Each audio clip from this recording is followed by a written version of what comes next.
Did the ancient Greeks and others circumnavigate, sail around the continent of Africa from the Mediterranean Sea into the Atlantic and around the Horn of Africa all the way into the Indian Ocean? Was that possible? Well, you will read a lot on this because academia loves to debate over it, yet there is no debate. The Greeks say yes to the question many times over, and we're going to show you in this video and the next three, or the next two. So 3 videos in a row. However, what none ever do, well, is prove anything. They just stop. They don't go that far. We're going to in these 3 videos. They just say, of course, nuh-uh, or the standard scholarly and academic position is to talk in circles, and you kind of prove it, but then you say, but it could be, but it could be, but it could be. But you know what? We ain't doing that. We're going to prove. We're going to stick to what we prove. I know, some don't like that. And you know what? Good. In the next 3 videos, we're going to demonstrate historically and geographically that the Greeks, in fact, say and prove that they did sail around Africa in ancient times. And it will take 3 videos because there's tons on this. This isn't just one quote or trying to extrapolate something, out of a fragment. Come on. Tons of so-called academics who are hardly academic, especially on this topic, when it comes to research especially. This will blow the lid off this box of stupid they've tried to put us in, and none of us will be kept in that box any longer on this topic. Here we go. We're ready to launch. Of course, academics like to debate these, but there is no debate, and that's why none really even try with our findings. They just try to ignore them because they can't disprove them. We'll settle it now, though, in these 3 videos. Watch all 3, those who wish to debate. Before watching all 3, well, you'll be muted because we're just not going to let you play that game here. No debate in ignorance. You can debate things we've covered in full. You cannot debate things we haven't if you haven't reviewed our full position. Now, our channel, our rules, that's the way it works. Yes, I just said that twice, and we will remind everyone again. Now, let's go to Herodotus, written more like 450 BC and 150 years later after this account that he shares, this historic account, which, by the way, let's be clear, Herodotus treats this as historical, period. He does not question the account. Only one point of it that he doesn't agree with, and his point of disagreement, he's wrong. And we know that now. So it is a non-point. So he never says it's not history, or he wouldn't have covered it. Now, we'll deal with those claiming because he questions a sentence of it, does not only undermine it. His question actually demonstrates knowledge he did not understand yet, and no surprise, but for scoffers, they seize on one's question, even though he never questions the entire narrative, and defines the narrative as history, period. And for those saying he wrote 150 years later, clearly, and therefore we must dismiss it, that's stupidity. I mean, they've obviously never read history from ancient times, because for an event in 600 BC, we don't exactly have tons of accounts that remain. That's just the way it works. In fact, as we'll show you, much history has been lost to us from that era because of this stupid mindset. But there is enough that survives, and you'll see us connecting it on this channel. This is one of those. Herodotus was an historian, thus records history, period. Doesn't mean he has to be perfect on everything he ever says, but that is settled. Don't call yourself an academic or scholar if you don't know that. This is the historically documented account of Pharaoh Necho, who he says first discovered that one could circumnavigate Africa by ship because the Phoenicians did so under his rule, and he made it known. So, no secret. The world knew it. However, let's be clear, Herodotus was the opposite of a Bible believer, and the Bible already told us Tarshish, the Greek, circumnavigated Africa, carrying Ophir and brothers to the Philippines. It also tells us Jonah hopped on a ship, making the same journey and circumnavigated Africa into the Indian Ocean, as Tarshish is east of the Persian Gulf. Yes, we know some needed Jonah to come out and say Tarshish is in the Philippines. Or, well, they can't possibly just read the narrative and see for themselves. We have that same on where did Noah's Ark land and several of the topics where people say, oh, the Bible doesn't say. Oh, you mean the Bible doesn't come out and draw the conclusion that its words clearly draw? Yeah, well, learn how to read. How about that? It's sad, but that is the state of many today, and that's how we're so confused about so many topics. We don't have to be. Understand they will try to comment, write blogs, even attack videos, as they always do, but they will never disprove these 3 videos, nor that one, nor has a single one of them ever put a dent in this overall case and position that we proved 6 years ago. And not a single coherent challenge since, only ridicule and ignorance. Now, even more so as we entrench this much further. One last thing, in fact. In 2 Chronicles 35, Pharaoh Necho is recorded all the way up into Assyria by the Euphrates, so he was not an isolationist. And there's the Bible showing you history yet again. Now, all the pharaohs did not rule in his time, and the whole point of his building the which is what he's doing here, was clear. He's trying to make way for increased trade from the Indian Ocean and the Mediterranean. That's very obvious, and it's a change in mindset for many pharaohs before him. There's no doubting that. But those so-called academics who then say, well, nuh-uh, for that reason, because they say pharaohs don't do that. Well, you obviously are ignorant, and you don't know what you're talking about, because this pharaoh did, and that is well documented. Forget the account of the very person they try to portray as other pharaohs, that's what they're doing, in ignorance. This is the way we find much of this lying throughout. And yes, we are going to expose the leaven along the way. So bear with us. We're researchers. That's what we do. Herodotus writes of Pharaoh Necho. When he had finished digging the canal, which leads from the Nile to the Arabian Gulf, similar to the Suez Canal today, same purpose, really, he sent Phoenicians in ships. He did, instructing them to sail on their return voyage past the Pillars of Hercules. Heracles, but that's Hercules, same thing in Greek. These are considered the entry to the Mediterranean Sea.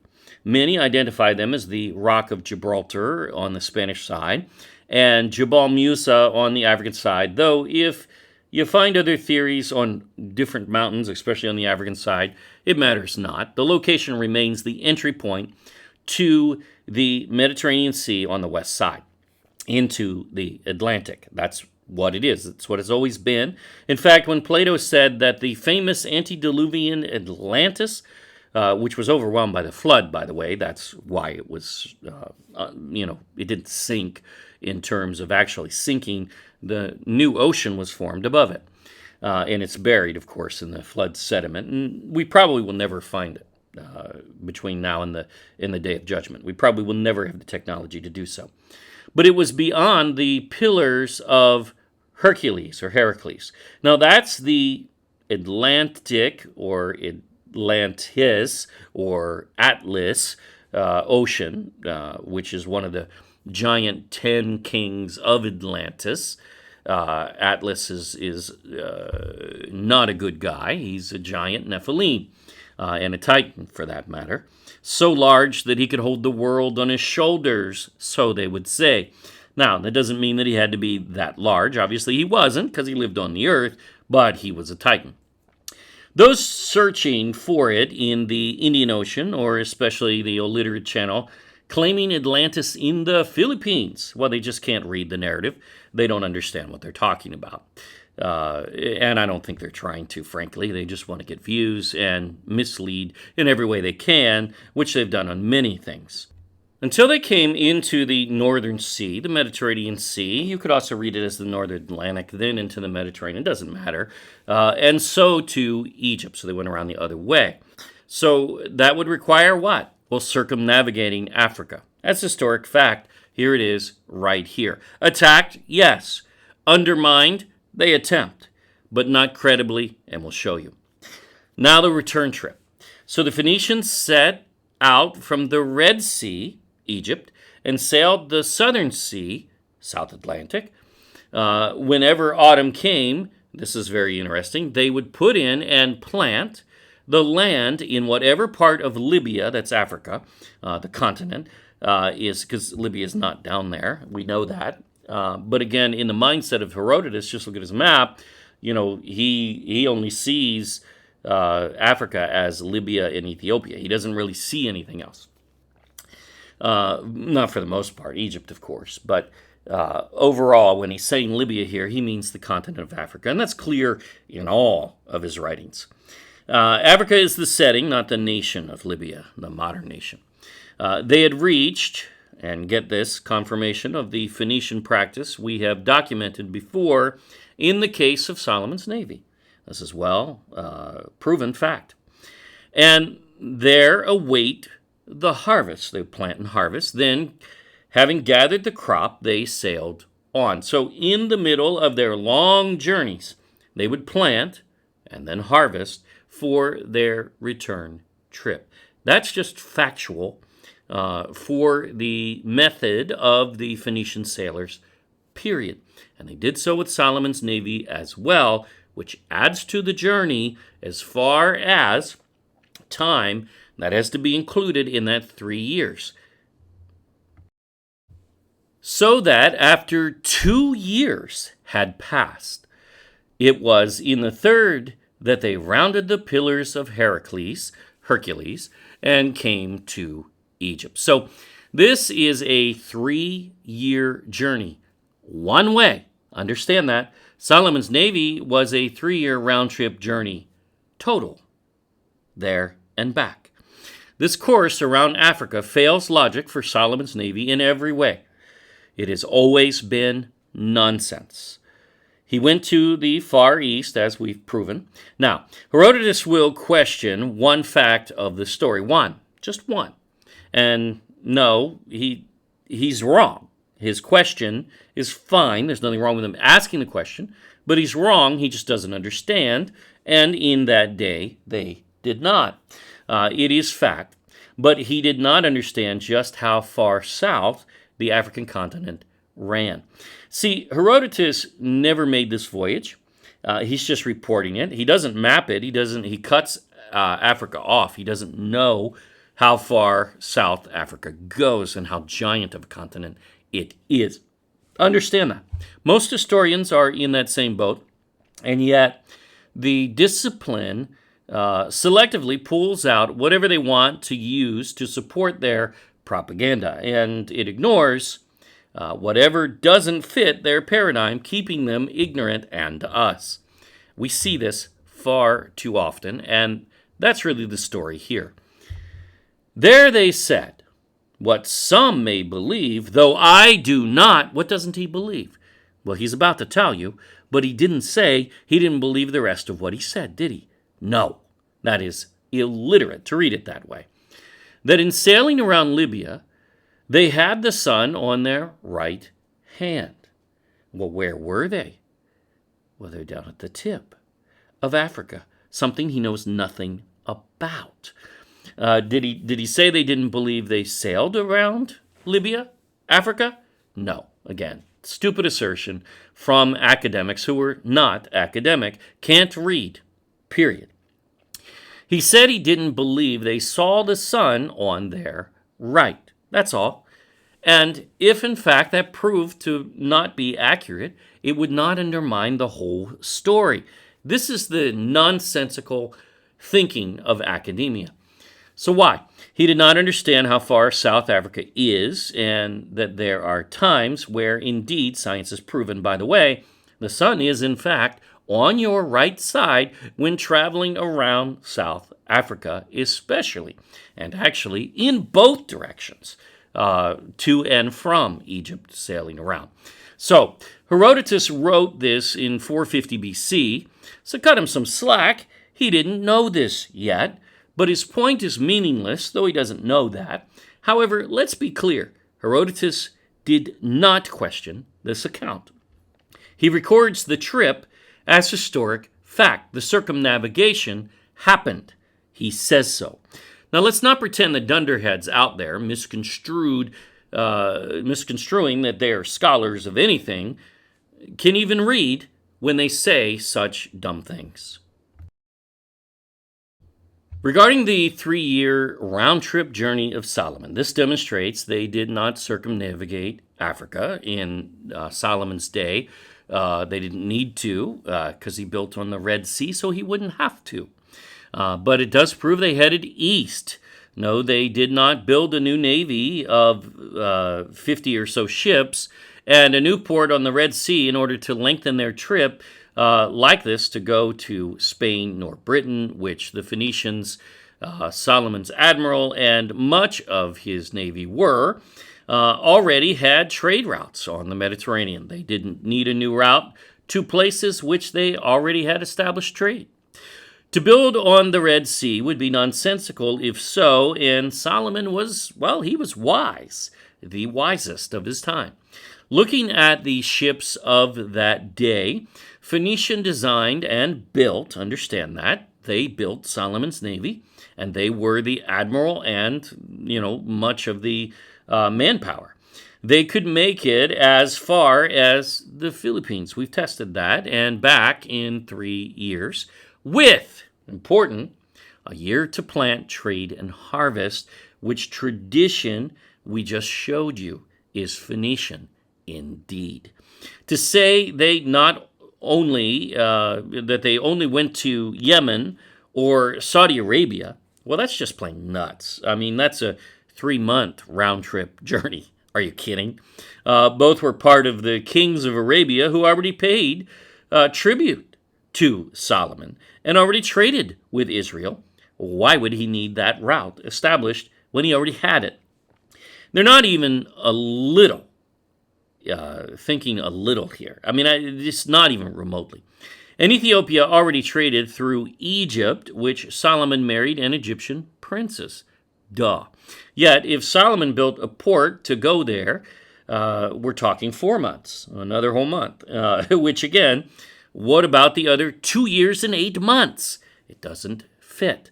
2 Chronicles says it was a 3-year round-trip journey, and even India is only 1 year away as far as round trip from there for those Phoenician ships at that time. That's far too close. He went further. What about the other 2 years? Well, the Philippines area perfectly coalesces with this math and data. Again, watch part 5 as we cover this in detail there. Here we're just showing you one slide. The other claims fail and become really very laughable, really. And when you get to the resources, you got to be kidding. I mean, you test the resources they came back with. If they only went down the Red Sea and back to go to Yemen or Saudi Arabia or Ethiopia, then where do these foreign resources come from? They don't get there. It's just nonsense. That's all it is. There is even a footnote in this publishing of Herodotus' history those scholars seem to miss. The detail which Herodotus does not believe, incidentally, confirms the story. How about that? As the ship sailed west round the Cape of Good Hope, the sun of the southern hemisphere would be on its right. Boom. Most authorities now accept the story of the circumnavigation. The ones that don't can't read. Let's just call it clear. Clearly, that's the case. anyone not accepting the story is really challenged to be able to read basic language. Basically, they don't know what they're talking about. This is fact. And even Herodotus didn't know what he was talking about on that detail. And in all fairness to the guy, he's writing in 450 BC. So you shouldn't expect that he knows everything. The Phoenicians circumnavigated Africa in 600 BC, folks. There you go. But this was not the first trip. As we have shown you, again, the Bible paradigm does it multiple times prior to that. And when we get to the third video, Oceanus, we are going to blow this out of the water with even more ancient references from the Greeks. Don't worry, this is going to be good. Here's the Mariner's Mirror, just a little affirmation from the year 2000, also affirming this in modern thinking as well.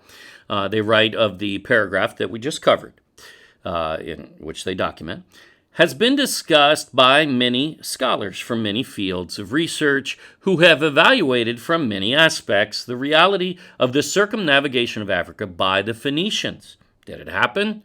We know it did, but let's read. Among the main points of the written source are the stop during the winter to plant and to harvest, which, again, that's well-documented Phoenician acumen. That's what they did. And the direction of the sun, on the right side, of course. Herodotus, who was writing about 150 years after the events being related, suspected the story himself. Well, no, that's not actually true. See, this is where we have a massive problem with academia because they mislead. That is a lie. He did not suspect the story. He suspected the reference to the sun being on the right. That's it. And understandably so, as he didn't know. But he was wrong, so there's no suspicious fact here, period.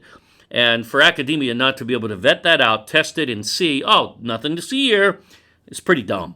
But included the report in his text. Well, yeah, exactly. Herodotus would not have included this in his history, which is massive and very extensive, if it wasn't history.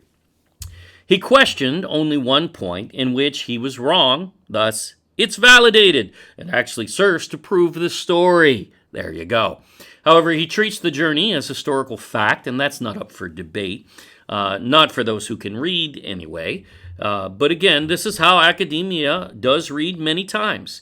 And it's the dumbest way to read anything, especially the Bible, but even history, and ancient history most especially.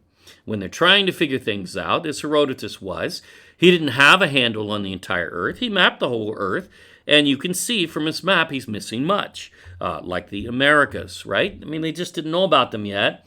These things are, academics know this, but then they forget it when they look at stuff like this. Doesn't make any sense. It's not academic in thinking. In fact, Herodotus begins with this. For Libya, he means Africa, he's talking about the whole continent, shows clearly that it is bounded by the sea, except where it borders on Asia. And then he launches into the history of Pharaoh Necho's hiring the Phoenicians to circumnavigate Africa, which he just set the stage for such possibility. Saying sailors could not hug the coast and sail wherever in ancient times is not a very bright position.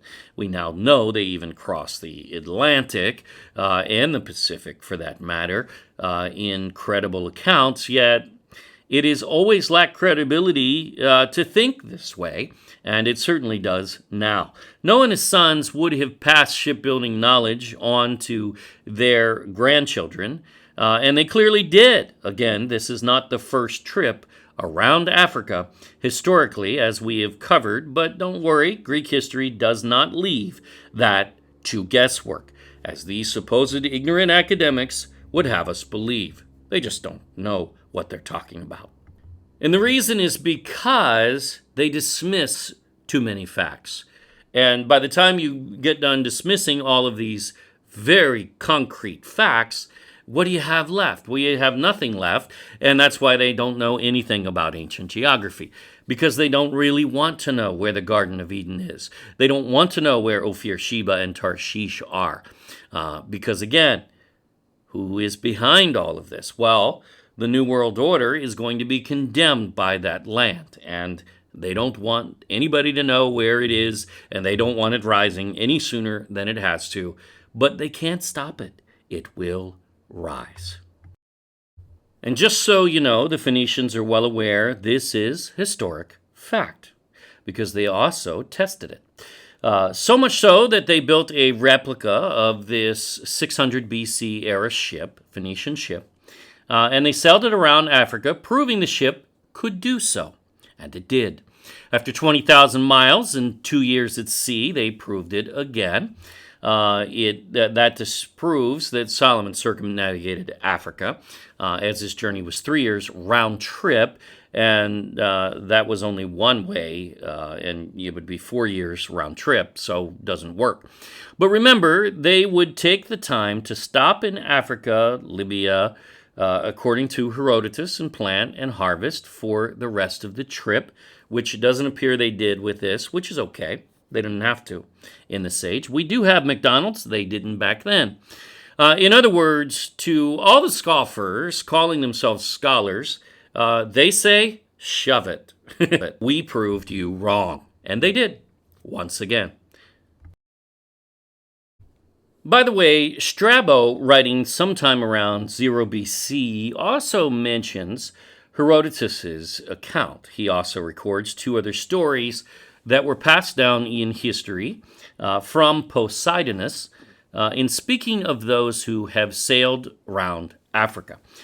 Tell us that Herodotus was of opinion that some of those sent out by Darius actually performed this enterprise, circumnavigated Africa. You mean others did too? How about that?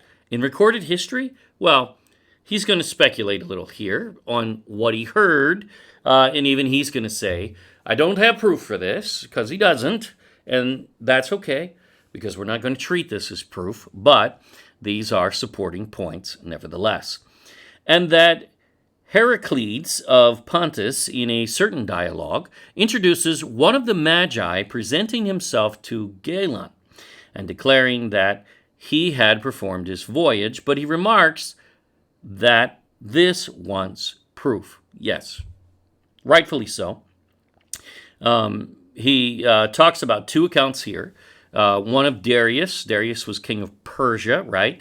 He's saying that Darius had ships that circumnavigated Africa, but he doesn't have backups for that, and he says so. Okay, fair point. Now, basically, we look at this, and it appears that he probably mistake the words of Herodotus on that point, who sets forth a journey similar to the Phoenicians, but only the portion after Africa to the east. It's repeating the journey that was taken by someone who did circumnavigate, but they didn't have to do that in that era. So we need to understand that. So we don't believe that that actually is a circumnavigation narrative. However, this is not a story there of circumnavigation, clearly, so it can't be used for that, but we don't need it, okay? But I'm going to read this. However, this second account, it makes sense. Perhaps a magi or wise man, it seems of Persia, did circumnavigate Africa to get to Italy. And that makes sense that would occur. So there you go. Again, we're researchers. We throw in things like this as added support, but it's secondary, not primary, and it is what it is. But don't worry, we've got plenty of primary sources coming. In fact, here's an author that discusses this well. We like the wording, so we'll use it. Heraclides seems to have elaborated on the motif of a meeting between a wise man and a ruler in more than one text. So it's not just in that one. And a work with such a subject is explicitly referred to as a dialogue by Strabo, which we just read, who says that Heracles, in a dialogue, made some magos, wise man, come to the Sicilian tyrant, Galone, basically Italy area, Sicily, and report that he circumnavigated Libya. That'd be the African continent. Now, this is a good point, while well worded. The phrasing suggests that the text directly reported an encounter between the tyrant and a Persian wise man, rather than that the meeting was narrated by someone else. The work then could have been a historical dialogue and a variation on the popular theme of power meets wisdom. It's well said, but again, we have tons more than this. This is not as firm, of course. Others certainly are, but worth mention. Both of these accounts, by the way, would date back to about 500 BC, 100 years after the other account we shared from Herodotus. So there you have, so they're Phoenicians, the Greeks, the Persians even, doing the same. That was Strabo's introduction to this story, and this is phenomenal, because this one will actually involve actual archaeology and some facts that, well, you just can't really dispute. So Strabo continues with the account of Eudoxus of Cyzicus, who indeed circumnavigated Africa. And when did he do so? Well, he found archaeology of a Phoenician ship, even, meaning they were there before him. His journey in 200 BC. So the Phoenicians were, in fact, circumnavigating Africa prior to that. As this is a YouTube video, we won't read it all, but we encourage you to do so. He fancied that he had made his fortune. However, he was greatly deceived, for Eudoxus took possession of the whole treasure. Now, that's meaningless to the story, but check this out. On the death of that prince, his widow, Cleopatra, assumed the reins of government in Egypt, of course, and Eudoxus was again dispatched with a richer cargo than before. All right, so he's obviously shipping for basically the Egyptians. Again, read the whole story, but let's get to the meat here. On his journey back, he was carried by the winds above Ethiopia. Okay, so he left Egypt and went to Ethiopia. Got that? And being thrown on certain unknown regions, he conciliated the inhabitants by presents of grain, wine, and cakes of pressed figs, articles which they were without, receiving in exchange a supply of water and guides for the journey. So he traded with them, and they gave him food. So somewhere around Ethiopia, he finds what? Well, check this out. This is really cool. He also wrote down several words of their language, and having found the end of a prow. What's a prow? That's a ship, especially known as a Phoenician ship. But this next part nails that down. With a horse carved on it. Wait a minute. Look at the Assyrian relief from the palace at Korsbad on screen, showing a Phoenician ship from the 8th century BC era. This is in the Louvre Museum in Paris, one of the largest in the world. What's that on the front of the ship? Well, a horse's head, the emblem of the Phoenicians in ancient times. Wow. Which he was told formed part of the wreck of a vessel coming from the west. Wait a minute. It means they circumnavigated Africa. There it is, archaeology of a Phoenician ship found near Ethiopia. It came from the west as it circumnavigated Africa, as the Phoenicians would have to. We don't have a dating on the ship, as there was no such equipment in that era, just before 200 BC, but likely this is perhaps from the 600 BC journeys, or actually even before. And we'll get there. He took it with him and proceeded on his homeward course. He arrived safely in Egypt, where no longer Cleopatra, but her son ruled.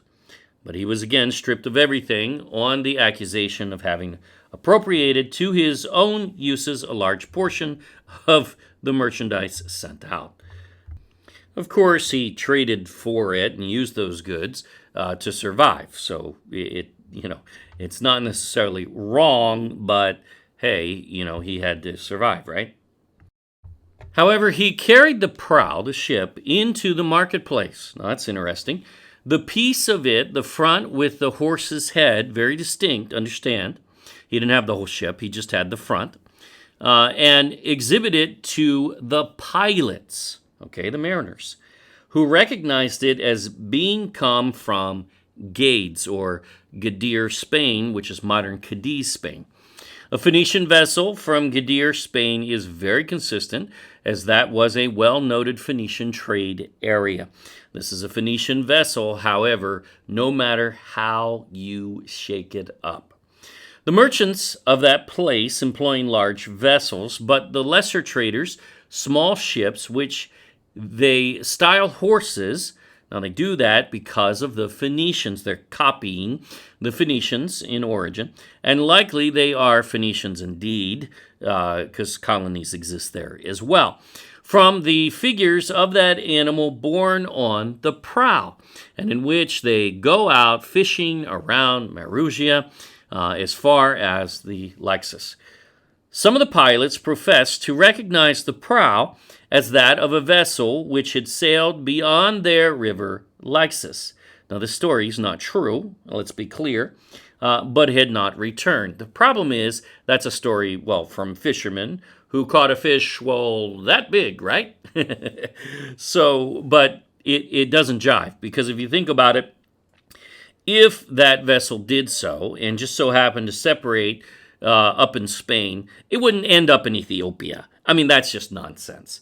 If a fisherman gets lost, he doesn't circumnavigate a whole continent wrongly. That just is nonsense. So no, that story's not true. It's not that ship. From this, Eudoxus drew the conclusion that it was possible to circumnavigate Libya, which is Africa, right? And that's what matters here. But let's be clear, this is a Phoenician ship, and it sailed around Africa to at least Ethiopia before his time. He therefore returned home, and having collected together the whole of his substance, set out on his travels. First, he visited Dicarchia, I don't know how you say that, but it must be similar. And then Marseille, France, and afterwards traversed the whole coast as far as Gades, Gadir, Spain. Declaring his enterprise everywhere as he journeyed, he's raising funds for his trip. He gathered money sufficient to equip a great ship and 2 boats resembling those used by pirates. On board these, he placed singing girls, physicians, and artisans of various kinds. Okay, nice. And launching into open sea, was carried towards India by steady westerly winds. That's where he was heading, and that's where he ends up getting to. He does go to India and back multiple times, circumnavigating Africa. So that's the story that he tells. Read the whole thing again. We're not going to cover it all. He doesn't know the date of that ship that he found, but there was one there prior, so he's not the first. So to say this is the first would be fraudulent. This is evidence the Phoenicians most certainly circumnavigated Africa in ancient times. It doesn't matter whether they left from Spain or Phoenicia, as Phoenicians were all over the Mediterranean with their ships, even establishing colonies, trade colonies of sort. in some cases, entire countries like Carthage, areas like Carthage that they totally dominated and controlled.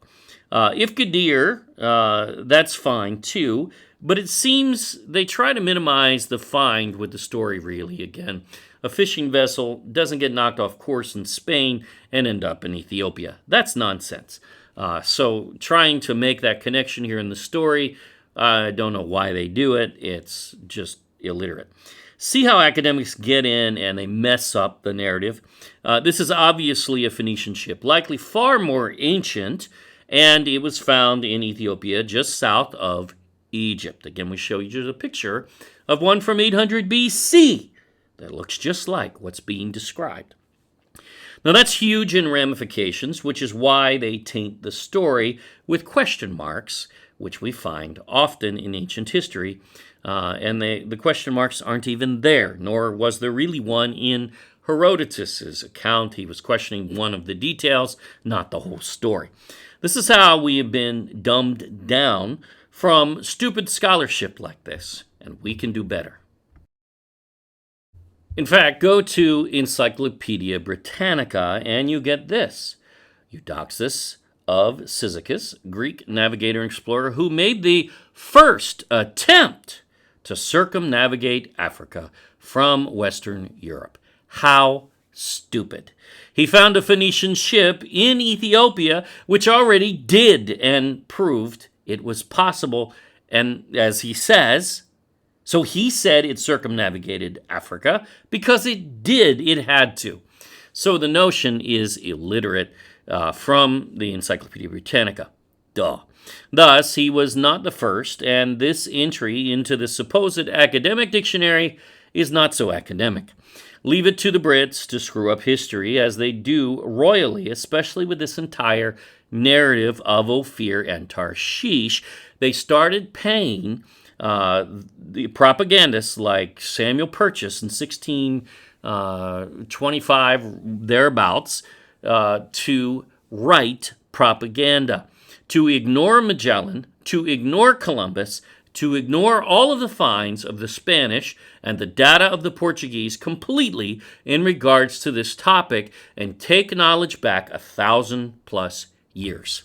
That is the dumbest scholarship and the dumbest of academia we've seen in history when they do things like that. That's why we must prove all things and hold fast that which is good. 1 Thessalonians 5:21.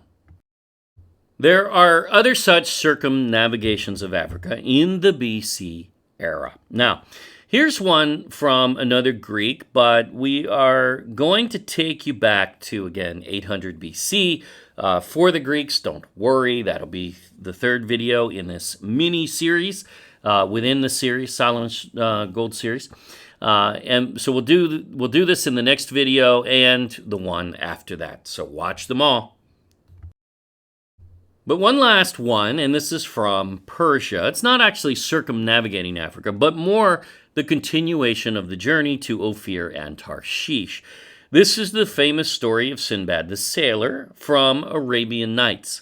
He left Persia and set sail for the Indies. We all know where that is. That's Malaysia, Indonesia, and the Philippines. It includes the Philippines in their perspective, and even if you go and look it up, it will tell you today that the Philippines is part of the Indies, the East Indies, the islands in the east. But this is really going to be a wow when you see it. Again, this is about 800 BC, and he'll sail from the Persian Gulf, yes, not from even the Red Sea, and no, he doesn't circumnavigate Africa, but he goes to this land, and we'll see.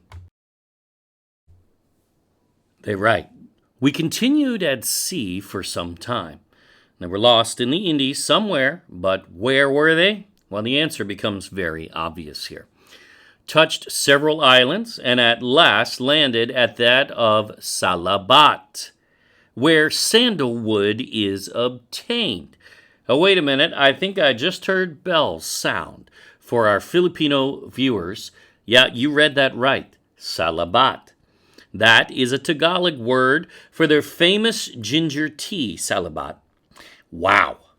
Now, we know why most Filipinos drink it, though. Not because it's good, although it is. No. They drink it because it's widely believed to improve a person's singing voice. Ah, indeed. Just teasing. But anyway, and this is where sandalwood is obtained. Oh, that's also, just so happens, to be the Philippine national tree, the Nara, which is red or yellow sandalwood. Wow. Oh, Sinbad, the famous sailor, was in the Philippines, likely. Who would have known? Once again, for more evidence, watch part 3 of Jonah's Journey Corrected. If you are a pastor telling people Tarshish is Spain or Britain, stop. Educate yourself, because you can know this and you can figure this out for yourself. Know the scholars you read and the denomination that you're in doesn't know, and they won't unless you do the research and you show them. Our video, Finding Christ, the name of the Greek land of gold, is a must-see on this topic. Ancient historical maps to the Garden of Eden will blow you away, as the Philippines has been mapped as the Garden of Eden since 4000 BC to 2500 BC to 1700 BC and all the way up through more recent times in history to about the 1700s. No one can argue with that. The maps are there. And the narrative of Ophir is affirmed in the Dead Sea Scrolls in a fragment titled The Words of the Archangel Michael as well, which is incredible. We cover that in that video. Better yet, watch the entire Solomon's Gold series, our Runaway series, that YouTube has even censored once it began taking off, but they can't stop it. We lay out the full case, and we're still adding to the research, as you see in these videos. But you can read the search for King Solomon's treasure, 384 pages. But no, we don't attempt to even prove, just 384 pages. How stupid. Oh, and yeah, a blogger actually said that. Really dumb blog, the worst ever. And it is supported by a 300-page source book. But no, we don't try to prove it all. The books of Jubilees and 1st Enoch offer the first maps of the world, which support this as well. So another 2 whole books that also do the same.